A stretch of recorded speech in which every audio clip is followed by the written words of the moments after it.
નમસ્તે વિદ્યાર્થી મિત્રો, આજે આપણે એક નવા ફંક્શન વિશે વાત કરવા જઈ રહ્યા છીએ કે જેનું નામ છે શોઈંગ રિઝલ્ટ. તો તમે લોકો અંદર જોઈ શકો છો કે મેં કૌંસમાં એને ગુજરાતીમાં ક્ષમતાના નામે દર્શાવ્યું છે.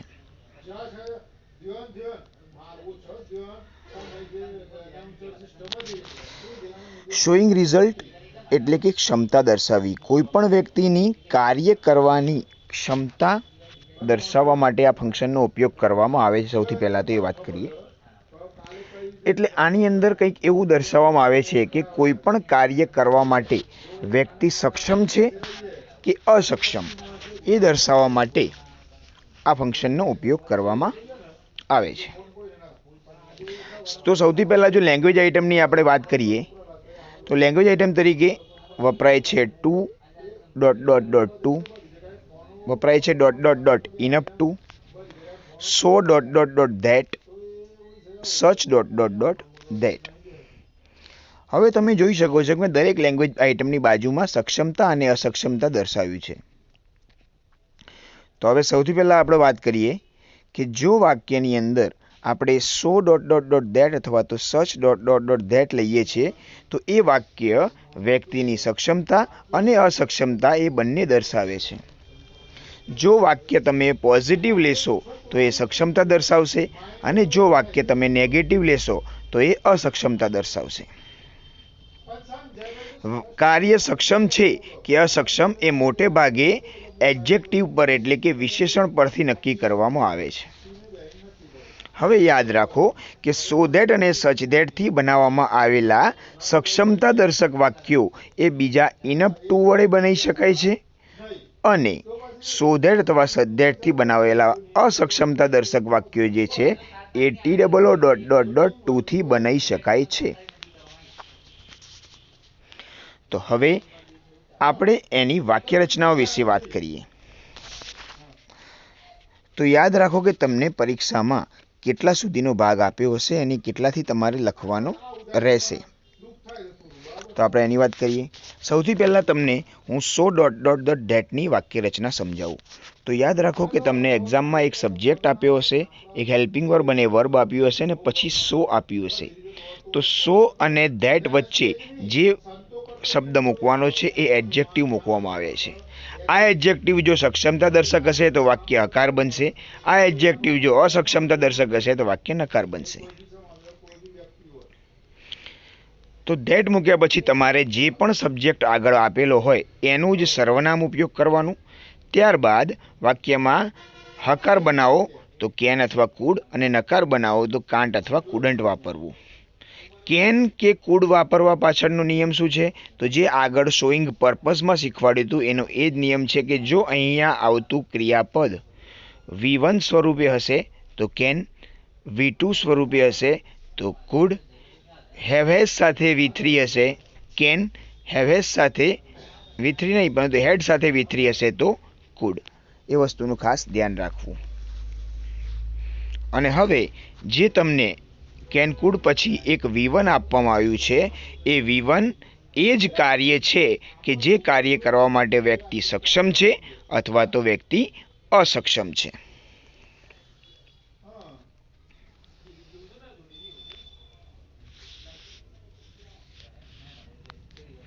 અહીંયા તમને મેં થોડાક ઉદાહરણ પણ દર્શાવ્યા છે. લખ્યું છે કે વાક્યમાં તમને આપ્યું છે રામ ઇઝ સો ક્લેવર, આટલા સુધીનો ભાગ આપેલો છે. તો સો ડોટ ડોટ ધેટની વાક્ય રચના પ્રમાણે આપણે સૌથી પહેલાં જે પણ નામ છે એનું સર્વનામ મૂકીશું એટલે કે મેં લખ્યું હી, રામ પ્રમાણે. ત્યારબાદ યાદ રાખો કે તમને જે પણ સર્વનામ અહીંયા આપવામાં આવ્યું છે હી અને હવે જે પણ એડજેક્ટિવ આપવામાં આવ્યું છે ક્લેવર છે. આ ક્લેવર નામનું જે એડજેક્ટિવ છે એ વ્યક્તિની ક્ષમતા દર્શાવે છે કોઈ કાર્ય કરી પૂરું પાડવાની. એટલા માટે આપેલ વાક્ય પોઝિટિવ બનશે એટલે અહીંયા હી પછી કાં તો કેન અથવા કુડ આ બંનેમાંથી એક જવાબ આવશે. હવે અહીંયા કેન કેવી રીતે આવ્યું? તો એનો જવાબ છે કે અહીંયા રામ પછી ઇઝ આપ્યું છે કે જે વર્તમાનનું ટુ બીનું સ્વરૂપ છે. એટલા માટે અહીંયા આપણે વર્તમાનને આધારે કેન લઈએ છીએ અને પછી અહીંયા સ્ટડી હાર્ડ આપ્યું છે કે આ જ કાર્ય કરવા માટે આ વ્યક્તિ હોશિયાર છે. જો એ વાક્યને મારે નેગેટિવ બનાવવું હોય તો મારે ક્લેવર વિશેષણની જગ્યાએ ડલ વિશેષણ વાપરવું પડે. જો હું ડલ વિશેષણ વાપરું છું તો પછી હું કેનની જગ્યાએ કાંટ વાપરી શકું છું. મતલબ કે સ્ટડી હાર્ડ એટલે કે સખત ભણવા માટે આ વ્યક્તિ સક્ષમ નથી, આપણે એવું દર્શાવી શકીએ છીએ. તો આ હતી સો ધેટની વાક્યરચના. ત્યારબાદ આપણે હવે લઈએ છીએ ઇનફ ટુની વાક્યરચના. ઇનફ ટુની વાક્યરચના એટલે કઈ વાક્યરચના કે જે સક્ષમતા દર્શક વાક્યો હશે, મતલબ કે આ સો ધેટના પોઝિટિવ વાક્યો, એને જ ઇનફ ટુ વડે બનાવી શકાશે. વાક્યરચનામાં કંઈક આવું છે કે સબ્જેક્ટ, હેલ્પિંગ વર્બ અને એડજેક્ટિવ આપેલો હોય છે. ત્યારબાદ તમારે ઇનફ ટુ લખવાનું રહેશે અને જે કાર્ય કરવા માટે વ્યક્તિ સક્ષમ છે એ કાર્યનું ક્રિયાપદ V1 સ્વરૂપે લખવાનું રહેશે. આ એની વાક્યરચના છે. ઉદાહરણ જોઈએ તો લખ્યું છે કે રામ ઇઝ ક્લેવર, એટલું તો આપેલું જ છે. યાદ રાખવાનું કે જો એને જો સો ધેટથી વાક્ય બનાવવાનું કીધું હોત તો ઇઝ પછી સો આવ્યું હોત, પણ અહીંયા ઇઝ પછી સો નથી આપ્યું, ડાયરેક્ટ એડજેક્ટિવ આપ્યું છે. એનો મતલબ સીધો એ થાય છે કે વાક્ય ઇનફ ટુથી જ બને છે. તો પહેલાં ઇનફ ટુ મૂકીશું અને આપણને ખબર છે કયું કાર્ય કરવા માટે એ સક્ષમ હતો, તો સખત ભણવા માટે લખ્યું છે સ્ટડી હાર્ડ. એ રીતે મેં એક બીજું ઉદાહરણ પણ લખ્યું છે કે ભાઈ રાહુલ ઇઝ ટોલ, તો રાહુલ ઊંચો છે, કોઈ કાર્ય કરવા માટે ઊંચો છે, તો આપણે લખ્યું enough to climb the tree. કૌંસમાં હિન્ટ આપી છે ક્લાઇમ્બ કંઈક ચડવાની વાત કરો આની અંદર, તો enough to climb the tree. તમે આની જગ્યાએ લખી શકો છો અંદર ટચ હોય તો enough to touch the ceiling. આ પ્રમાણે તમે કોઈ પણ વસ્તુ લખી શકો છો, પણ એ જ વાક્યો દર્શાવી શકાશે કે જે વાક્યો માત્ર ને માત્ર સક્ષમતા બતાવતા હોય કાર્ય કરવાની. એ વસ્તુ ભૂલવી ના જોઈએ.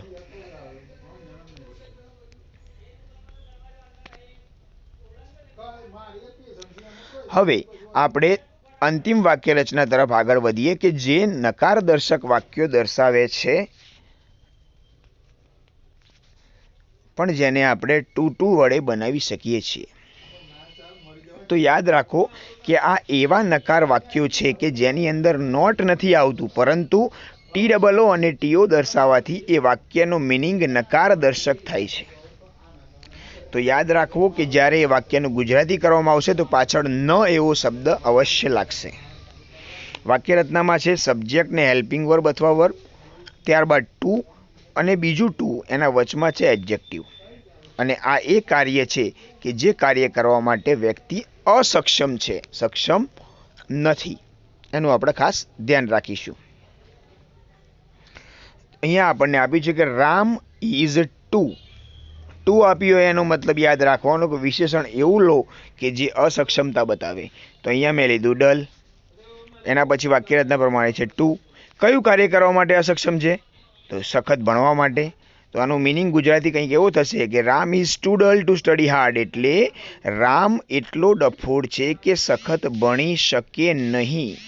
એ વસ્તુનું ખાસ ધ્યાન રાખવાનું રહેશે દરેકે.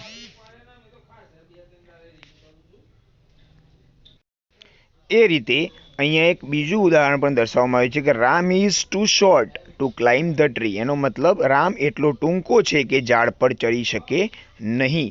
મેં દરેક વાક્યમાં પાછળ નહીં એવો શબ્દ વાપર્યો છે, એનું તમે લોકો ખાસ ધ્યાન રાખશો. અહીંયા મારા કેટલાક એક્ઝામ્પલ્સ લેવાના છે, પરંતુ નવી એક્ઝામ પેટર્નને આધારે લેવાના છે. એના માટે હવે આપણે નવી એક્ઝામ પેટર્ન મુજબ આગળ વધીએ. હવે નવી એક્ઝામ પેટર્ન મુજબ કમ્પ્લીટ ધ સેન્ટેન્સને MCQની અંદર દર્શાવ્યા છે, તો આપણે જરા એના વિશે વાત કરીએ. ઉદાહરણ નંબર 1 કહે છે કે સ્મિતા ઇઝ ટુ. તો યાદ રાખવાનું સ્મિતા ઇઝ ટુ આપ્યું છે, તો ટુ પછી એવું જ એડજેક્ટિવ હશે કે જે અસક્ષમતા દર્શક હશે. તો અહીંયા તમને લખ્યું છે ડલ, સ્પેલિંગ મિસ્ટેક થઈ ગઈ છે, અહીંયા છે ડલ. પછી અહીંયા લખ્યું છે ક્લેવર, ટુ પછી ઇનફ એવું કદી આવે નહીં, એટલે સી ઓપ્શન છે જ નહીં. Too clever to pass the exam જો આપણે બનાવીએ વાક્યમાં તો એનો મિનિંગ થાય કે સ્મિતા એટલી હોશિયાર છે કે પરીક્ષા પાસ કરી ન શકી. તો એવું તો વાક્ય બની શકે જ નહીં. હા, પણ આ વાક્ય જો બનાવીએ કે Smita is too dull to pass exam, એનો મતલબ થાય સ્મિતા એટલી ડફોડ છે કે જેનાથી એ પરીક્ષા પાસ કરી શકે નહીં. તો એ વાક્ય બરાબર છે, એટલા માટે આન્સર એ લખ્યો છે. એક્ઝામ્પલ નંબર 2 કહે છે કે Rohan is so tall. So tall આપ્યું હોય એના પછી યાદ રાખવાનું કે સો એડજેક્ટિવ પછી વાક્ય રચનામાં શું આવે છે? ડાયરેક્ટ ધેટ આવે છે. તો યાદ રાખવાનું કે એ ધેટ આવતું હોય એવું MCQ પહેલાં ચેક કરો. ચલો, ઓપ્શન એમાં આવે છે ધેટ. હવે ખાલી યાર સાચો છે કે નહીં એ જોઈ લઈએ. હી આપે છે, ઇઝ છે એટલે વર્તમાન છે એટલે એ કેન બરાબર છે. કઈ ક્રિયા કરવા માટે ઊંચો છે? તો ટચ ધ સીલિંગ, છતને અડકવા માટે. તો એટલા માટે ઓપ્શન એ જે છે એ બરાબર છે. એના પછી એક્ઝામ્પલ નંબર 3 આપ્યું છે કે મેઘા ઇઝ બ્યુટીફુલ. હમણાં થોડી વાર પહેલા જ મેં વાત કરી કે એડજેક્ટિવ ડાયરેક્ટ આપ્યું હોય તેના પછી વાક્ય ઇનફ ટુ થી જ બનશે. ઓપ્શન એ અને ઓપ્શન બી બંનેમાં ઇનફ ટુ આપ્યું છે. ઓપ્શન બી ચેક કરો તો beautiful enough to win the beauty contest. Beauty contest જીતવા માટે સક્ષમ છે, વાક્ય બરાબર લાગે છે. એમાં લખ્યું છે enough to B selected as a model. અહીંયા ટુ બી ઇનફ ટુ પછી V1 આવે છે, પરંતુ એનું પેસિવ કરીને ટુ બી સિલેક્ટેડ એટલે કે ટુ બી પ્લસ V3 કર્યું છે. અને જો એને એક્ટિવમાં લઈએ તો એ સિલેક્ટ જ થઈ જશે. મતલબ કે આ વાક્ય પણ સાચું છે. ઇનફ ટુ સિલેક્ટ અથવા તો ઇનફ ટુ બી સિલેક્ટેડ એ બંને એક્ટિવ અને પેસિવ વોઇસના રૂપો છે. એટલા માટે જવાબ ઓપ્શન સી સાચો છે. એક્ઝામ્પલ નંબર 4 આપ્યું છે કે પ્રશાંત સ્પીક્સ ટુ.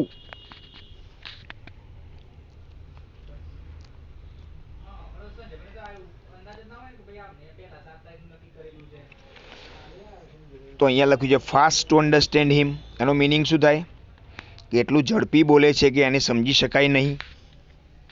ટુ પછી ફાસ્ટ ઇનફ ટુ એવું તો આવે જ નહીં. ટુ અન્ડરસ્ટુડ લખ્યું છે અહીંયા, પણ અહીંયા ટુ પ્લસ V1 હોય કાં તો ટુ બી પ્લસ V3 હોય, બરાબર, એનું ધ્યાન રાખવાનું. તો અહીંયાનો જે ઓપ્શન એ છે એ ઓપ્શન એ સાચો છે.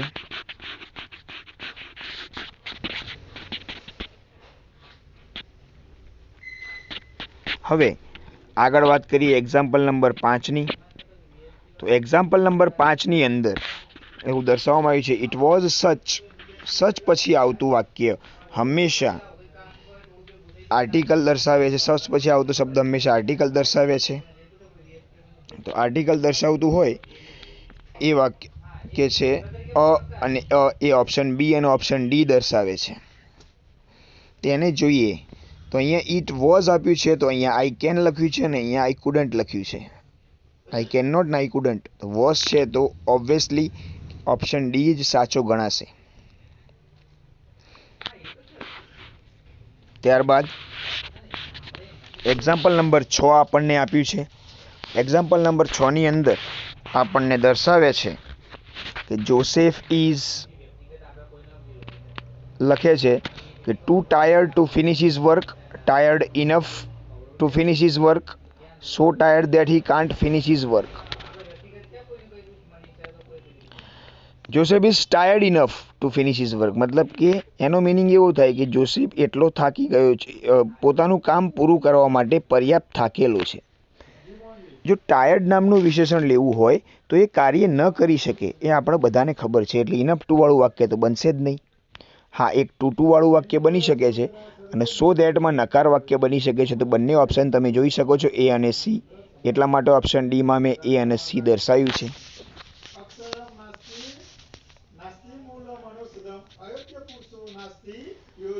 ત્યારબાદ એક્ઝામ્પલ નંબર 7 આપવામાં આવ્યું છે કે રાહુલ ઇઝ યંગ. તો રાહુલ ઇઝ યંગ એડજેક્ટિવ આપ્યું છે, એના પછીનું વાક્ય ઇનફ ટુ થી જ બને. આગળ વાંચવાની કોઈ જરૂર નથી, એટલા માટે ઓપ્શન એ જ સાચો છે. એક્ઝામ્પલ નંબર 8 આપે છે કે they were too poor. Too poor TOO એના પછી TO વાળું સ્વરૂપ આવે. તો એક જ ઓપ્શન એવો અહીંયા આપેલો છે, તમે જોઈ શકો છો. આ બધા ટૂંકી રીતો છે એક્ઝામ્પલ સોલ્વ કરવાની. ટુ બાય ધીસ કાર, એનું મિનિંગ શું થાય કે તેઓ એટલા ગરીબ છે કે આ ગાડી ખરીદી શકે નહીં. અહીંયા લખે છે the apples are not ripe enough. Enough આપ્યું છે તો કાં તો 2 + V1 કાં તો 2B + V3. તો એ અને બી ઓપ્શન બંનેમાં આપ્યું છે, તો એટલા માટે ઓપ્શન ડી જવાબ સાચો આવશે. અને લાસ્ટમાં 10મા નંબરનો એક્ઝામ્પલ આપણને આપ્યો છે કે it was such an interesting film that I could enjoy it, boring film that I couldn't enjoy it. જો તમે વિશેષણ ઇન્ટરેસ્ટિંગ લેશો તો આઈ કુડ એન્જોય ઇટ બરાબર છે. જો તમે બોરિંગ લેશો તો આઈ કુડન્ટ એન્જોય ઇટ એ પણ બરાબર છે. વિશેષણ અહીંયા પ્રશ્નમાં નથી આપ્યું, ઓપ્શનમાં આપ્યું છે. તમે કોઈ પણ વિશેષણ લઈ શકો છો. એટલા માટે ઓપ્શન સી, એ અને બી એ પણ સાચું છે. તો તમે અહીંયા બાળકો જોઈ શકો છો કે જે પણ શોઈંગ રિઝલ્ટના કમ્પ્લીટ ધ સેન્ટેન્સના એક્ઝામ્પલ આપે છે એને કંઈક આવી રીતે સોલ્વ કરવામાં આવે છે. ઇનફ ટુના એક્ઝામ્પલમાં ખાસ યાદ રાખવાનું, ઇનફ ટુ પછી કાં તો V1 કાં તો ઇનફ 2 + B + V3 યાદ રાખવાનું છે. તો આ આપણે કમ્પ્લીટ ધ સેન્ટેન્સ વિશે વાત કરી.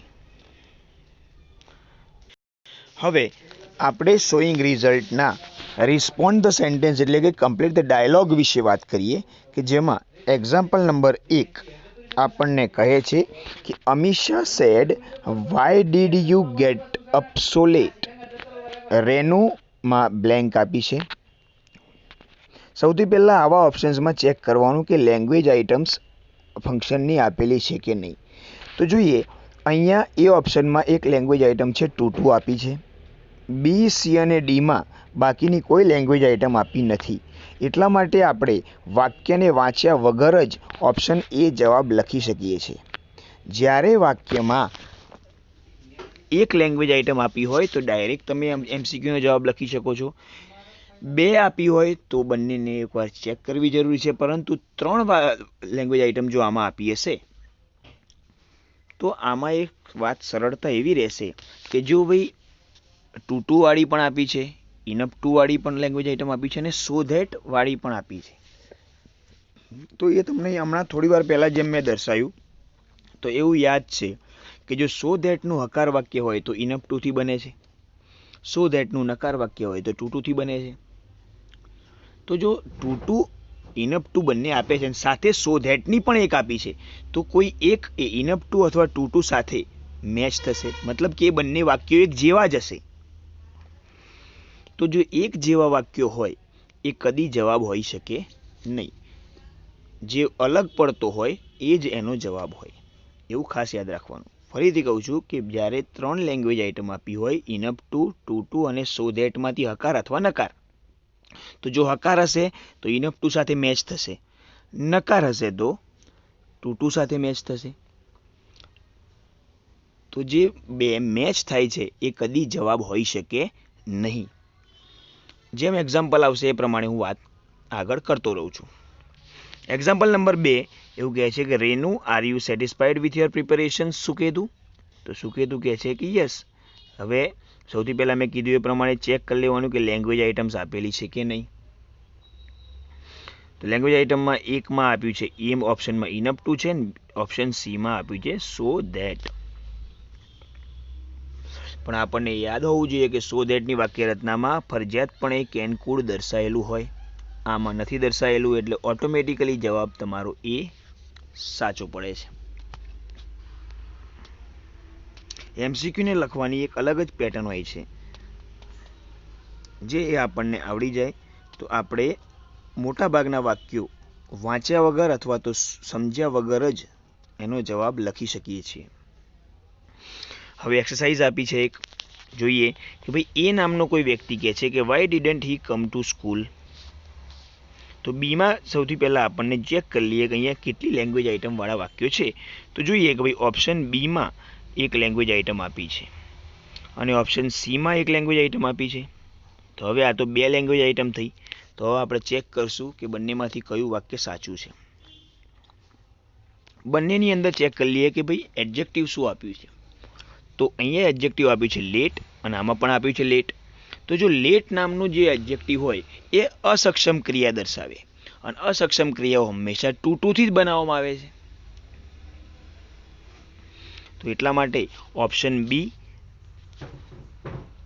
જવાબ સાચો છે. એ રીતે એક્ઝામ્પલ નંબર 2 આપવામાં આવ્યું છે. લખે છે how was the way to the Kashmir valley. તો બી કહે છે.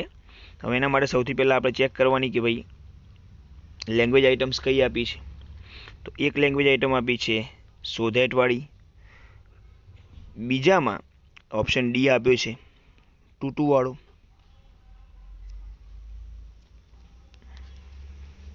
હવે ચેક કરશું.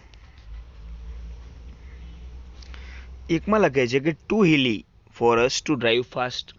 એનો મિનિંગ થાય કે ભાઈ એટલું બધું હિલી એરિયા. તો બંનેમાં એડજેક્ટિવ હિલી આપે. હિલી એટલે પર્વતીય વિસ્તાર. તો પર્વત બંનેમાં ડ્રાઈવ કરવાની વાત ચાલે છે. તો જો પર્વતીય વિસ્તાર હોય અને તો એ વ્યક્તિની અસક્ષમ ક્રિયા દર્શાવે કેમ કે વ્યક્તિ ઝડપથી ચલાવી શકે નહીં. તો એ નેગેટિવ વાક્ય જ બનવું જોઈએ. તો અહીંયા સો ધેટમાં તો કાંટ આપ્યું છે.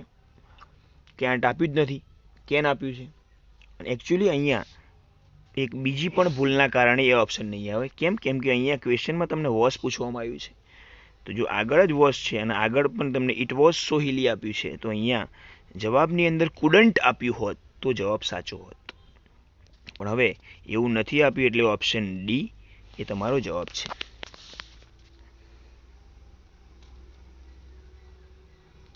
ત્યારબાદ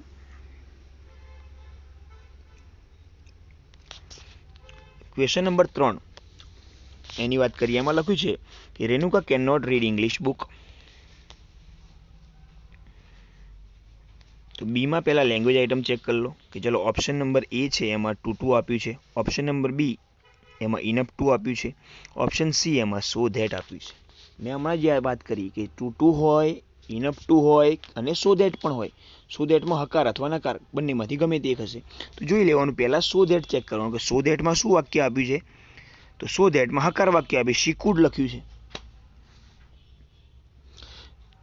તો સો ધેટ વાળું વાક્ય હકાર વાક્ય કોની સાથે મેચ થાય? ઇનફ ટુ સાથે. તો એક વાક્યમાં કદી બે જવાબ તો સાચા હોઈ શકે જ નહીં. અને એટલા માટે જ તમારો જે ઓપ્શન એ છે એ તમારો જવાબ છે. એક આ રીતે સોલ્વ થાય. બીજું સોલ્વ કરવાની પેટર્ન નંબર 2. અહીંયા શી ઇઝ આપ્યું છે તો પછી અહીંયા કુડ આપ્યું છે. તો કુડ તો આવવું જ ના જોઈએ, કેન આવવું જોઈએ. એક એ પણ રીતે આ ખોટું છે. ત્રીજી રીતે બતાવું આ બી કેમ ખોટો છે. અહીંયા લખ્યું છે she is weak enough to. આ વીક નામનું વિશેષણ છે એ તો વ્યક્તિની અસક્ષમતા દર્શાવે છે.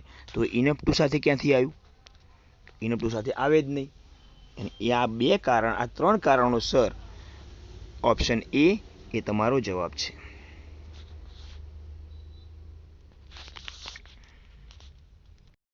ત્યારબાદ એક્ઝામ્પલ નંબર 4 આપ્યું છે જેની અંદર કહે છે કે Pujan start his own business in his town. પૂજને પોતાનું બિઝનેસ એના ટાઉનમાં ચાલુ કર્યું.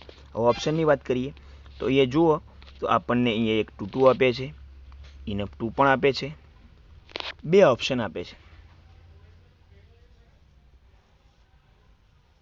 તો ચેક કરી લેવાનું. અહીંયા વિશેષણ છે ફેમિલિયર. ફેમિલિયર એટલે જાણીતું. કોઈ પણ વ્યક્તિ કોઈ જગ્યાએ જાણીતું હોય એટલે એને કોઈ પણ કામ સરળ બને. તો એ સક્ષમતા દર્શક વિશેષણ કહેવાય. તો એ હંમેશા માત્ર ને માત્ર ઇનફ ટુ સાથે મેચ થાય. એટલા માટે તમારો ઓપ્શન સી સાચો છે. તેમ પણ આપણે ચેક કરી લેવાનું. અહીંયા લખે છે too familiar to handle his business successfully here. મતલબ કે પૂજન એટલો જાણીતો છે કે પોતાનું બિઝનેસ સક્સેસફુલી સંભાળી ન શકે. જાણીતો હોય ને સંભાળી ન શકે, ઇટ ઇઝ નોટ પોસિબલ. પણ ઓપ્શન સીમાં કહે છે કે ભાઈ ફેમિલિયર ઇનફ ટુ એ એટલો બધો પર્યાપ્ત જાણીતો છે કે પોતાનો બિઝનેસ અહીંયા સંભાળી શકે, સક્ષમતા બતાવે છે. એટલા માટે પણ ઓપ્શન સી, આ 2 કારણોસર ઓપ્શન સી એ તમારો જવાબ છે. હવે એક્ઝામ્પલ નંબર 5 આપ્યું છે. લખે છે કે Vivek and Vinod are never come together. તો વિવેક અને વિનોદ કદી એક સાથે આવતા નથી. તો અહીંયા પહેલાં આપણે ચેક કરીએ કે ભાઈ લેંગ્વેજ આઇટમ શું આપી છે. લેંગ્વેજ આઇટમમાં જોઈએ એ ઇનઅપ ટુ પણ આપ્યું છે, સો ધેટ પણ આપ્યું છે અને ટુ ટુ પણ આપ્યું છે. તો પહેલાં મેં કીધું આવું 3 ઓપ્શન હોય શું કરવાનું, પહેલાં સો ધેટ જોવાનું. તો સો ધેટમાં કેન કુડ કેન કે કાંટ, તો જોઈ લો કાંટ કેન આપ્યું છે તો એ સક્ષમતા વસ્તુ બતાવે છે. તો એ કોને સાથે મેચ થતું હશે, ઇનઅપ ટુ સાથે. એક વાક્યમાં કદી 2 જવાબ હોઈ શકે નહીં, એટલા માટે ઓટોમેટિકલી ઓપ્શન ડી સાચો છે. તેમ છતાં આપણે હવે ચેક કરીએ કે કેમ ઓપ્શન એ અને ઓપ્શન સી ખોટા છે. ઓપ્શન એ એટલા માટે ખોટું છે કે અહીંયા લખે છે કોરલસમ એટલે ઝઘડાળું. અહીંયા પણ લખે છે કોરલસમ એટલે ઝઘડાળું. જે વ્યક્તિ ઝઘડાળું હોય તો એ વ્યક્તિનો સારો ગુણ નહીં પરંતુ અવગુણ છે, અને અવગુણ હોય તો એ કદી કોઈ સક્ષમ કાર્ય કરી શકે નહીં. અને એટલા જ માટે ઓપ્શન એ અને ઓપ્શન સી બંને ખોટા છે અને જવાબ તમારો આવે છે ઓપ્શન ડી. ત્યારબાદ આગળ વાત કરીએ એક્ઝામ્પલ નંબર 6. એક્ઝામ્પલ નંબર 6 ની અંદર આપણને કહે છે કે એમાં ખાલી જગ્યા આપી છે અને બીમાં કહે છે લેટ ઇટ બી કુલ. તો એમાં પહેલાં એમસીક્યુ ચેક કરી લેવાના કે ભાઈ વાક્ય રચનાઓમાં કેટલી લેંગ્વેજ આઇટમ આપી છે. તો ઓપ્શન એમાં ટુ ટુ છે અને ઓપ્શન સીમાં ઇનઅપ ટુ છે. અહીંયા આપણને ઠંડુ થવાની સલાહ આપે છે, મતલબ કે કોઈ વ્યક્તિ ગરમ પી શકતો નહીં હોય, બરાબર, એટલા માટે જ એને ઠંડા થવાની સલાહ આપી. તો એટલા માટે એ અસક્ષમ ક્રિયા હશે. એટલા માટે જ એને કીધું the milk is too hot to drink, એટલે આ દૂધ પીવા માટે બહુ જ ગરમ છે, એટલે તો એટલું ગરમ છે કે જેનાથી આપણે એને પી શકીએ નહીં. તો જ એને સલાહ આપી હોય લેટ ઇટ બી કુલ, એટલે એને ઠંડુ થવા દે. જો કોઈ એમ કે the milk is hot enough to drink, અમુકને તો ગરમ દૂધ પીવાની ઈચ્છા હોય, અમુક ઠંડુ દૂધ પીવાની ઈચ્છા હોય, તો આ બંને જો વિશેષણ તો સક્ષમતા દર્શક બની શકે જો કોઈને ગરમ દૂધ પીવાની ઈચ્છા હોય તો. પણ નીચેનું વાક્ય રિસ્પોન્ડ ધ સેન્ટેન્સનો મિનિંગ શું થાય કે ભાઈ નીચેના વાક્ય એનો જવાબ બનવો જોઈએ. તો આવું એ ક્યારે બોલે છે, એમ કે ભાઈ આ દૂધ પર્યાપ્ત ગરમ છે પીવા માટે, ઓપ્શન સી. તો પેલો એમ થોડો એમ કહેશે કે ઠંડુ થવા દે એમ. હા, પણ જ્યારે એમ કહેશે કે ભાઈ આ દૂધ એટલું ગરમ છે કે પી શકાય નહીં, તો એમ કહી શકે કે ઠંડુ થવા દે. એટલા માટે ઓપ્શન એ એનો જવાબ છે. અને એક બીજો એક્ઝામ્પલ હું સોલ્વ કરું છું. એક્ઝામ્પલ નંબર 7 લખે છે કે R you satisfied with me his performance in the last exam. તો એની લાસ્ટ એક્ઝામની પરફોર્મન્સથી સેટિસ્ફાઈડ છે. તો પહેલાં ચેક કરી લેવાનું કે વાક્ય રચના આપી છે, વાક્ય રચનામાં કેટલી લેંગ્વેજ આઇટમ આપી છે. તો ઓપ્શન સીમાં લેંગ્વેજ આઇટમ છે, ઓપ્શન ડીમાં લેંગ્વેજ આઇટમ છે. હવે અહીંયા લખે છે બંનેની અંદર જે વિશેષણ આપવામાં આવ્યું છે એ ગુડ આપવામાં આવ્યું છે. ગુડ એટલે કે સારું, કે જે માત્ર સક્ષમતા દર્શાવે વ્યક્તિની. તો અહીંયા તો સો ધેટ વાળામાં તો નોટ આપ્યું છે, એ તો અસક્ષમતા થઈ જાય. સારું પરફોર્મન્સ હોય તો બી અસક્ષમતા, એ વસ્તુ પોસિબલ નથી. અને એના જ માટે ઓપ્શન ડી એ તમારો જવાબ છે. ત્યારબાદ હવે આગળના એક્ઝામ્પલ વિશે વાત કરીએ.